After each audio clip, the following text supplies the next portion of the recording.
All right, so today we're diving into something pretty cool, Hyperliquid, or Hypey as you might have seen it.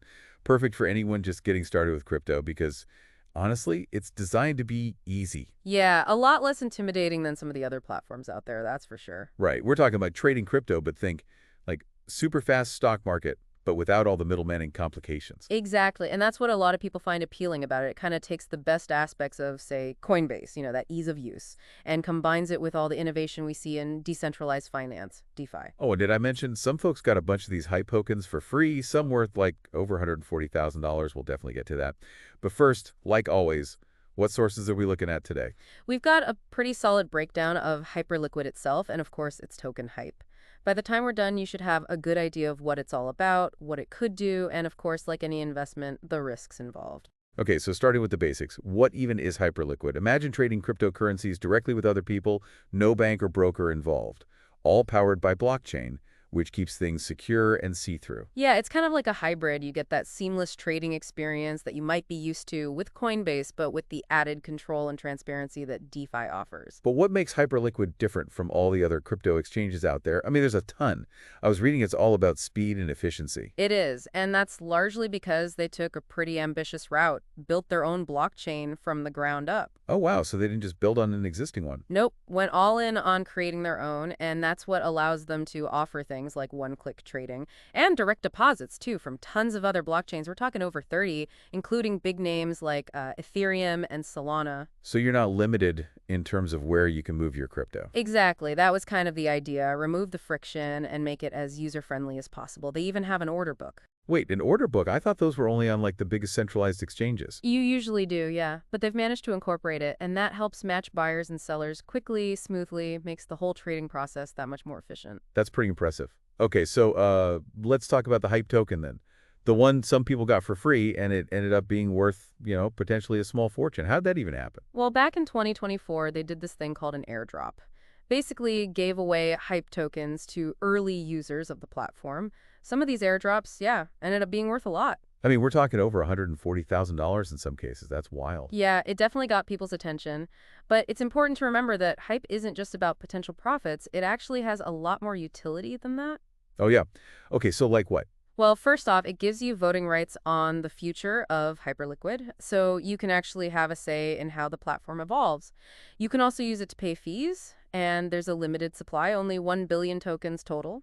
So it's not like some other cryptos where they just keep creating more and more. Exactly. That limited supply is something that a lot of people find attractive too. Okay, so if I missed out on the airdrop, am I just out of luck? Not at all, actually. We'll get to that a little later, but first, let's talk about safety. Yeah, because honestly, whenever I hear about a new crypto platform, especially one that seems like almost too good to be true, I always get a little nervous. It's smart to be cautious. And, we did see that whole thing with the North Korean hackers and Hyperliquid. Oh, right. I did read about that. So is it actually risky? Well, like you said, it's newer, so it hasn't been tested as much as, say, an Ethereum. Right. But they have taken steps to make it as secure as possible. They've brought in independent experts to, basically audit their code, look for weaknesses, and they even have a bug bounty program. A bug bounty. Yeah, so they actually offer rewards to people who can find bugs in the system. It's a way to encourage ethical hackers to find and report any problems before the bad guys can exploit them.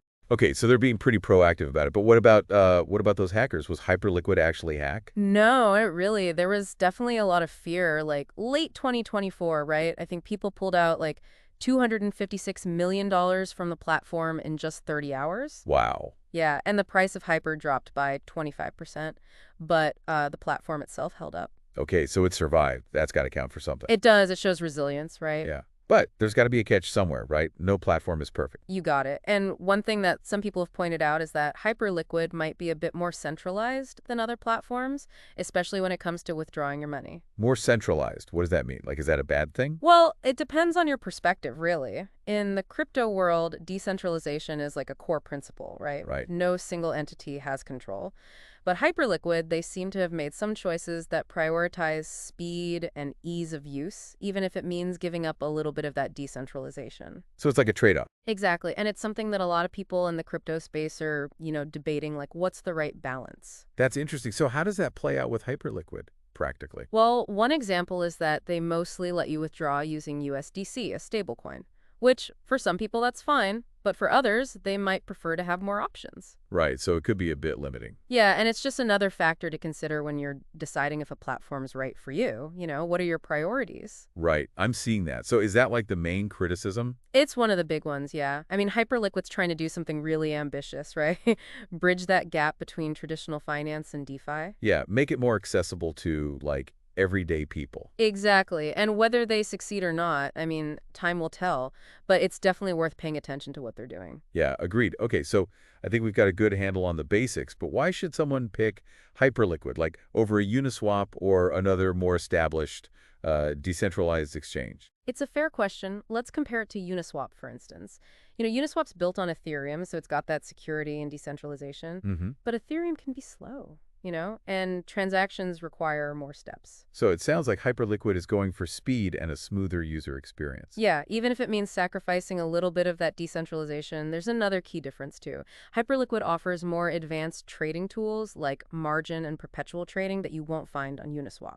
Hold on, perpetual trading. I'm not sure I'm familiar with that one. Can you break that down for me? Oh, sure. Think of it like buying and selling contracts for crypto, but there's no set end date. Oh, okay. And these contracts, they let you borrow money to amplify your trades. It's called leverage. Amplify meaning. Meaning you can potentially make more money, but you can also lose more. It's kind of like a high risk, high reward kind of thing. Oh, okay. And Hyperliquid lets you use up to 50x leverage on some assets. 50x. That sounds intense. It is. It's definitely not for the faint of heart, but it attracts, more experienced traders who are looking for those kinds of opportunities. Got it. Got it. Okay, so back to Hypebeat. We talked about, the airdrop, how it's used on the platform. What about it as an investment? Like, what could make the price go up or down? Right. Well, remember, limited supply, Oh, only 1 billion tokens. That scarcity, plus its usefulness for things like voting and paying fees, it gives it potential, right? so the rarer it is, the more valuable it might become. Yeah, kind of like a limited edition item. Okay. And on top of that, you can use Hype for staking, which is basically locking up your tokens to help secure the network and earn rewards. Staking. So that's like another way to make your Hype work for you, even when you're not trading. Yeah, exactly. It's kind of like putting your money in a savings account that earns interest, but instead of a bank, you're helping to secure the Hyperliquid blockchain. Okay, interesting. So if I'm bullish on the future of Hyperliquid, might make sense to buy some Hype and stake it. Yeah, it's something to consider. Of course, any investment, there's risks.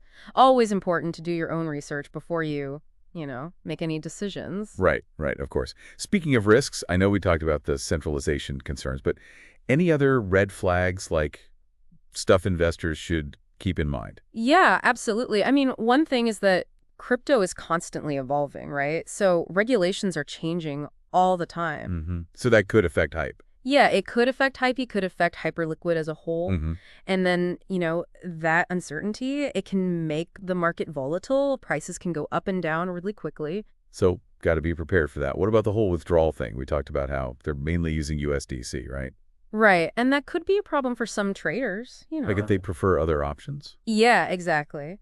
So again, it comes down to what are your needs? What are your preferences? Okay, I think we've covered a lot of ground here. Explored Hyperliquid, the Hype token, the potential benefits, the risks. But what does all this mean for someone who's like brand new to crypto? What's the big takeaway? I think the big takeaway is Hyperliquid's really trying to make DeFi, decentralized finance, easier, more user-friendly. They want to bridge the gap between the blockchain world and the traditional world of finance. Yeah, like they're trying to be the Coinbase of DeFi, but with more features and lower fees. That's a good way to put it. And it'll be interesting to see if they succeed, right? It will. It will. Okay, so for someone who's intrigued and wants to learn more, what should they do? Where should they start? Honestly, just keep learning, dig deeper, read articles, check out reviews, go to their website, maybe even join their online community, see what people are saying. That's a great point. It's a fast-moving world. It is, so it's important to stay informed. Okay, I'm feeling inspired to do some more research. Maybe one day I'll be lucky enough to get one of those big airdrops. You never know, but always remember, be responsible with your investments. Don't put in more than you can afford to lose. That's good advice. Now, I'm curious about the people behind Hyperliquid.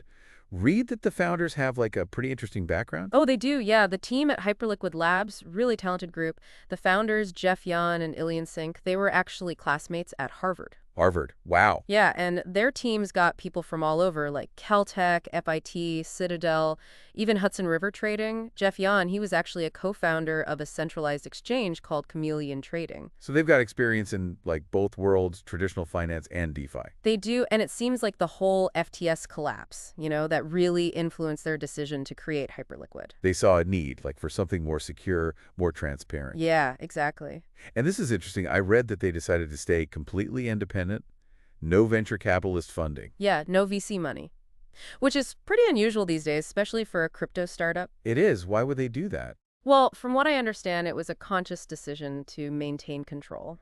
So they wouldn't be beholden to investors. Exactly. They wanted to be free to build the platform that they envisioned. Wow, that's pretty bold. Okay, so let's get like slightly more technical for a second. I know we touched on this earlier, but the tech behind Hyperliquid, what makes it so fast, so efficient? Right. So you remember we talked about them building their own blockchain Yeah, and having this unique consensus mechanism, HyperBFT. the one that can handle, what was it, 200,000 transactions per second? Yeah, 200,000 transactions per second. That's really the heart of it. It allows them to offer features that, honestly, most other platforms just can't. Because they're not limited by someone else's blockchain. Exactly. Interesting. So it's like they built their own high-speed railway for crypto transactions while other platforms are still using horse-drawn carriages. That's a great analogy. And this, focus on performance, that's what's attracting not just, casual traders, but also, serious traders, high-frequency trading firms. Okay, so it sounds like they're doing a lot of things right, but let's be real. Every technology has its limitations. What are some of the challenges that Hyperliquid might face, down the road? Yeah, you're absolutely right. No technology is perfect. And one potential hurdle for them is scalability. I mean, they're doing well now, but what happens when they have millions of users? Can their technology handle it? Exactly. Can it scale without, things slowing down or even crashing? Right. And then, of course, there's competition. The DeFi space is incredibly dynamic. Yeah, there's always new platforms popping up. Exactly. So Hyperliquid's got to keep innovating, stay ahead of the curve. It's like a constant race. It is, but it's also, it's a collaborative ecosystem. Right. Hyperliquid's part of a larger movement, a movement to change how we think about and interact with finance. That's a good point. It's not just about, like, making money. Right. It's about creating something new. Exactly. A more open, accessible financial system. This has been great. I feel like I've learned so much already. But before we get, too far ahead of ourselves, I think it's important to remind ourselves about the risks involved. Absolutely. Always important to keep a balanced perspective. So for someone who's thinking about, investing in Hyperliquid or Hype-E, what are some of the red flags they should watch out for? Well, we've already talked about a few, right? The centralization concerns, the regulatory uncertainty, but also no platform is completely immune to hacks or exploits. So there's always a chance that, something could go wrong and people could lose money. Yeah, and that's true with any investment, but especially in the crypto world. Okay, good reminder. And then the North Korean hacker thing, I mean, they survived that without being hacked. So Right. It shows they've got some pretty robust security measures in place. Mm-hmm. Okay, so let's switch gears a bit. Talk about the Hyperliquid community. I've heard they have a pretty strong and active following. Oh, yeah, they do. And that's really important for a decentralized platform. How so? Well, it creates this sense of ownership, encourages users to participate. It's not just about trading, it's about being part of something bigger. That makes sense. So how have they built that community? What are they doing? Well, they're very active on social media. They host Q&As, they encourage feedback. They're really trying to foster a sense of community. It's working. It seems to be. They've got a really passionate group of users who are excited about Hyperliquid and, about DeFi in general. Cool. So for someone who's interested in learning more, how can they get involved? Well, they've got a really active presence on Twitter, Discord. Those are good places to start. And they also have a blog where they share, updates and insights. Sounds like a good way to stay in the loop. It is. What are people in the community talking about? What are their hopes, their concerns? Well, a lot of the discussion revolves around the future of Hype. What's the roadmap? What new features are coming? People are excited about the potential. But there are concerns, too, of course. Some people are worried about the centralization, the regulation. Others are hoping for more withdrawal options, beyond just USDC. It's a mix, excitement, but also caution. Yeah, and I think that's healthy, right? Yeah. Shows that people are engaged. They're thinking critically. Okay, so zooming out for a second, where does Hyperliquid fit into, the broader DeFi landscape? Good question. It's definitely part of this growing movement that's like challenging the traditional financial system, right? DeFi is all about creating a more open, transparent, accessible system. So it's like a power shift. Yeah, putting power back into the hands of the people, and Hyperlipic's trying to make DeFi more appealing to a wider audience. Yeah, they're trying to like bridge the gap, Exactly. make it more user-friendly. Oh, What are some of the other projects or platforms out there that are like pushing the boundaries of DeFi? Oh, there are tons. You've got lending platforms like Aave and Compound where you can earn interest on your crypto. You've got decentralized exchanges like Uniswap and SushiSwap, which offer more trading pairs than Hyperliquid. And then you've got more experimental projects like MakerDAO, which is creating a stable coin backed by crypto. Wow, so it's like a whole new financial ecosystem is emerging. It really is, and we're just at the beginning. It's an exciting time. It is. It's an exciting time to be involved. I'm definitely feeling that. Good. Okay, so before we wrap up this part of our deep dive, I want to touch on one last thing. The future of Hyperliquid. What can we expect to see from them in the coming months and years? Oh, that's a good one. Based on their roadmap and what people are saying, it seems like they have some ambitious plans. Okay, so what are they working on? Well, one of the big things is expanding their product offerings. They're planning to add more trading pairs, more altcoins, more stable coins. More options? Yeah, exactly. And they're also working on new features like limit orders and stop loss orders. Oh, so those will give traders more control. Exactly. And they're also looking at ways to integrate with other DeFi protocols, which would be huge. What would that look like? Well, imagine being able to seamlessly move your assets between Hyperliquid and other platforms all within a decentralized ecosystem. That would be amazing. It would. It's kind of like, connecting all the pieces of the DeFi puzzle. Yeah, creating a more like cohesive system. Exactly. Okay, well, I think we'll have to save that conversation for the next part of our deep dive. But before we go, I want to leave our listeners with a question, something to think about. Yeah, question to ponder. What if Hyperliquid succeeds in its mission to, make DeFi accessible to everyone? What impact could that have, not just on finance, but on, like, our lives, on the world? It's a big question, right? It makes you think about, like, what's possible. Yeah, and it's a question that we'll definitely explore more in the next part of our deep dive. We will, and until then, keep exploring this exciting world of DeFi. It really does get you thinking, like, will this be how we all handle money someday? Yeah, like, is DeFi going to take over? I mean, some people definitely think so. They see it as like the future of finance. Others think it'll probably coexist with the traditional system. So like David and Goliath, DeFi is the underdog going up against the giant of Wall Street. Yeah, kind of like that. And like any good underdog story, it's fun to watch, right? And DeFi does have some like inherent advantages. Transparency, lower fees, and it's pretty much accessible to anyone with an internet connection. But it can't be all sunshine and roses, right? What are the downsides? Oh, of course. Like I said, it's still pretty new, so there are concerns about security, scalability, can it actually handle a ton of users? And then there's the whole regulatory landscape, which is still a bit of a Wild West. Plus, let's be real, it can be pretty complicated for the average person to wrap their head around. So it's like high risk, high reward. Kind of, yeah. But that's also what attracts a lot of people to it, that frontier spirit, right? Right. So, okay, back to Hyperliquid. If they can actually make DeFi more user-friendly, like really easy for anyone to use, could that, like, open the floodgates, bring in a whole new wave of users? I think it's definitely possible. I mean, one of the biggest barriers to DeFi adoption has been the complexity. So if Hyperliquid can simplify things, make it more intuitive, yeah, it could definitely attract a much wider audience. So it's like, what, the internet back in the day? Like AOL made it easy for people to get online, and then boom, everyone's on the internet. Exactly. Hyperliquid and these other like user-friendly DeFi platforms, they could have a similar effect, open up all these financial possibilities to people who might not have had them before. That's a really cool thought, giving people more control over their money, giving them access to new tools. Okay, so let's talk about Hype, the token. Again, we know it has utility on the platform, but as an investment, what could drive the price up or down in the future? Well, like any cryptocurrency, it's going to come down to supply and demand, market sentiment, and of course, how well Hyperliquid does as a platform. So if more people use Hyperliquid, need Hype, the price goes up. In theory, yes. Right. But the crypto market is notoriously volatile, Prices can fluctuate like crazy, so there's always a risk. Right, of course. So what are some of the other things that could affect the price? Well, news and announcements can have a big impact. Like if Hyperliquid announces a big partnership or they launch a new product, that could boost confidence, drive up the price. So you got to stay informed. Absolutely, especially in crypto. Things move fast. We talked about the limited supply too, right? Only 1 billion Hype tokens. Does that, like, play a role? Oh, yeah, definitely. Scarcity is a big factor in economics. If something's in limited supply and demand increases, the price tends to go up. Like a rare collectible, a limited edition sneaker. Exactly. And that's one of the reasons why some people believe that hype, has the potential to become much more valuable over time. But, no guarantees. Right, right. Never any guarantees in crypto. Nope. Always got to be cautious. Never invest more than you can afford to lose. Okay, I think that's good advice for anyone getting into crypto.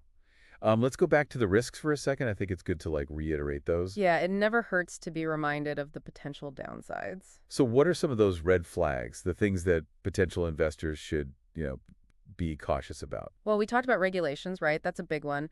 Things are still developing. Governments are still figuring out how to approach crypto. So any changes they make could impact Hyperliquid as a whole. So there's a level of uncertainty that you just have to accept. Exactly. And that uncertainty can lead to, big price swings. Yeah. And then there's the centralization thing, which, like we said, might not be appealing to everyone. Right. And even though Hyperliquid has implemented security measures, no platform is 100% hack-proof. So there's always that risk. Okay, so basically do your research, understand the risks, and don't put all your eggs in one basket. Exactly. Be smart, be informed. Okay, good advice. Let's talk about that airdrop again, the one where some people got, like, over $140,000 worth of hype for free? That's just wild to me. It was a pretty incredible event. They basically gave away 75% of the total hype supply to users. 75%. Wow, that's, like, super generous. Why would they do that? It was a way to grow their community, reward early adopters. Remember, they didn't take any VC funding. Right, right. So they needed a way to distribute hype, generate some excitement. So it was like a giant marketing campaign. Yeah, kinda. And it worked. Created a lot of buzz, helped them build a really strong community. I bet a lot of people were pretty happy about that. Oh, yeah.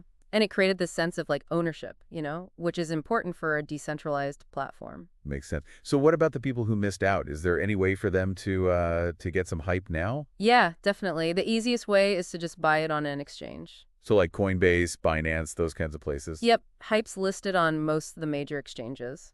Okay, cool. Any other ways to get it? Yeah, you can earn it by providing liquidity to Hyperliquid. Hey, liquidity. Basically, you're lending your crypto to the platform to help facilitate trading. So you're, like, helping the platform run smoothly? Yeah, and in return, you earn hype. You can also earn it through governance. Oh, right, right. We talked about that. Yeah, participating in the decision-making process. Okay, cool. So staking, we touched on it earlier, but I think it's worth, like, diving into a little bit more. Yeah, staking's a great way to earn passive income with your hype. Essentially, your tokens are working for you. I like the sound of that. So how does it actually work? What do I do? Well, first you need a Hyperliquid wallet. Then you deposit your hype into a staking pool. Staking pool. Okay, what's that? It's basically a group of people all staking their hype together. Makes the process of, like, validating transactions more efficient. So it's like a team effort. Exactly, and you get rewarded for being part of that team. And the more you stake, the more you earn. Yep, that's the general idea, but the rewards can fluctuate. Oh, okay, so it's not like a guaranteed return. No, it's more dynamic. It depends on the market. Got it. Okay, so switching gears a bit, let's talk about security. I know this is, like, top of mind for a lot of people, especially those new to DeFi. Absolutely, it should be. So Hyperliquid, they've been pretty proactive about it. They've had multiple security audits. Audits? Yeah, so independent experts come in and basically examine their code, look for vulnerabilities. So like a security check. Exactly. Make sure the code is solid, resistant to attacks. Makes sense. Anything else? They also have a bug bounty program, which is, they offer rewards to ethical hackers who find and report bugs. Oh, that's smart. It's a way to, like, incentivize the good guys to help make the platform more secure. So they're, like, turning potential threats into that lies. Exactly. But of course, no system is perfect. There's always some risk. Right, but they're doing what they can. They are, yeah. And, they did survive that North Korean hacker attempt without any breaches, so. Right, that's a good sign. It is. Okay, so let's talk about the governance of Hyperliquid. I think this is one of the most interesting aspects of DeFi, this idea of, like, a decentralized platform being run by its users. How does that actually work? It's pretty cool, actually. It's a big shift from traditional finance where, decisions are made by a small group at the top. In DeFi, the power is distributed among the users. So it's more democratic. Exactly. And with Hyperliquid, it's the hype token holders who have the right to vote on proposals. So if I own Hype, I get a say in how the platform is run. You got it. You can vote on, like, adding new trading pairs, changing fees, even making changes to the code itself. Wow, that's, like, a lot of power. It is, yeah. And it's one of the most exciting things about DeFi, I think. It gives users a real voice. But there's got to be challenges, right? Like getting everyone to agree on stuff. Oh, for sure. Reaching consensus can be tough, and there's always the risk of manipulation, bad actors trying to game the system. So it's a work in progress. It is, but it's an important experiment. Yeah, I agree. Okay, so we've covered a lot. We've looked at Hyperliquid, Hype, the risks of DeFi, the potential of decentralized governments. Zooming out again, where does Hyperliquid fit into the bigger picture of finance? I think it represents a real shift in how we think about finance. We're moving away from these big centralized institutions and towards more decentralized, transparent systems. So it's part of a larger trend, Absolutely. The rise of DeFi is a direct response to the problems with traditional finance. like the high fees, the lack of transparency. Yeah, all of that. DeFi is about empowering individuals, giving them more control. And Hyperliquid is like right at the forefront of that. I think so, yeah. They're trying to make DeFi more appealing to a broader audience, and they're doing a pretty good job so far. What are your thoughts on the future of Hyperliquid, the future of DeFi? It's hard to say for sure, but I think DeFi has the potential to really change things. I think we'll see more and more people using these platforms. So it's a space worth paying attention to. Absolutely. We're still in the early stages. Right, right. Okay, so before we wrap up this part of our deep dive, I want to leave our listeners with another question to think about. Another one. Okay, hit us. Imagine a world where Hyperliquid and other DeFi platforms actually succeed. They create this truly open and accessible financial system. What would that world look like? How would it affect our lives? Wow, that's a big one. It really makes you think about the possibilities. Could we create a more equitable system, a fairer system? Yeah, and that's something we'll continue to explore as the DeFi landscape evolves. Absolutely. It's a journey, and we're all on it together. Well said. We'll be back soon to continue our exploration of Hyperliquid. We'll delve into some other interesting aspects of the platform. Until then, keep learning, keep exploring. Welcome back to the Deep Dive. We've been on this fascinating journey exploring Hyperliquid and DeFi, and last we left off, we were imagining a world transformed by open and accessible finance. Yeah, it's exciting to think about the possibilities, right? Absolutely. But let's bring things back to Hyperliquid for now. I want to make sure we really highlight what makes this platform unique. Those key features. Right, because they have done some things that really set them apart. I mean, first off, building their own blockchain, that was a big decision. Yeah, not your average move. No, not at all. Most platforms just build on an existing one, but they decided to create their own, and that's a big reason why they're able to offer that speed and efficiency we keep talking about. Right, we've talked about the one-click trading, the seamless deposits from all those different blockchains. It really does make things easier for the user.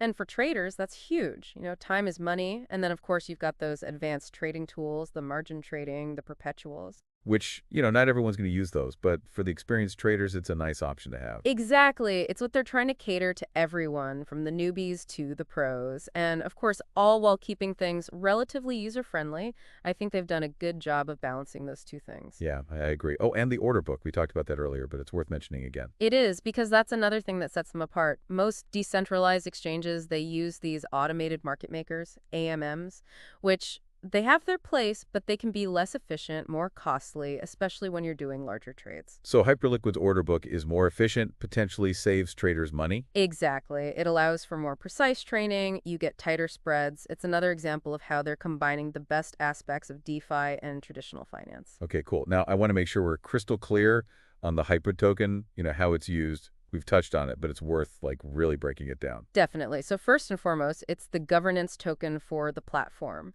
Right, so if you hold Hype, you have a say in how things are run. Exactly. Token holders get to vote on proposals that affect, the platform's development, the fees, the overall direction. So it's like having voting rights in a company. Kinda, yeah. It gives you that sense of ownership, and it fosters community, too. But governance isn't the only use case. Right, you can use it to pay fees, you can stake it to earn rewards. Exactly. And as Hyperliquid grows, I think we'll see even more use cases emerge. It's a token with a lot of potential. Okay, so I think we've covered pretty much everything about Hyperliquid and Hype. I feel like we've really gone deep, explored all the different facets. Yeah, we've looked at the tech, the team, the risks, the rewards, the potential impact. It's been a great conversation. It has, and I hope our listeners feel like they've gotten a good understanding of what Hyperliquid is all about. Of course, we've just scratched the surface, but hopefully this deep dive will inspire them to do their own research, really explore this platform.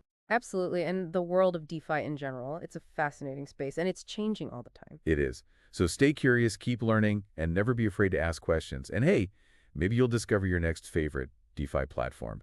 That's it for this deep dive into Hyperliquid. Thanks for joining us, and we'll see you next time as we continue to explore the exciting world of crypto and DeFi.